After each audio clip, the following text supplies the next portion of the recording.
The European Commission held a press briefing yesterday. Spokesperson Thomas Regnier confirmed two things. First, OpenAI is in active preview access discussions with the EU over GPT 5.5 Cyber, the cybersecurity variant of its Frontier models that started rolling out to vetted defenders earlier this month. An initial framework already exists between OpenAI and the Commission.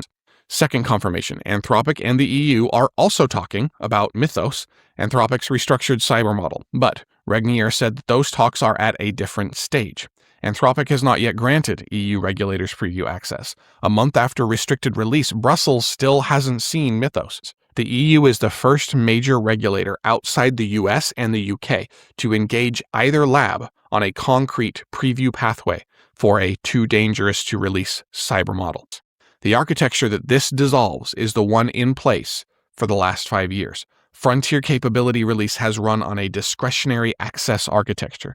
A handful of labs decided which defenders inside which jurisdictions got to see the models first. The assumption within that was that the company was the gatekeeper for a capability shaping cyber defense across financial systems in Frankfurt, energy systems in Lyon, and telecoms in Helsinki.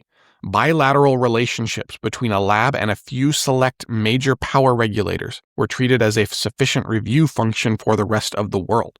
That assumption met something it can't accommodate at Regnier's press briefing.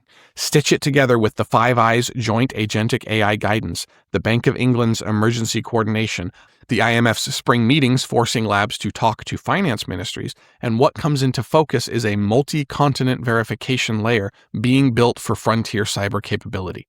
Out of conditions a single lab's release decision can no longer contain.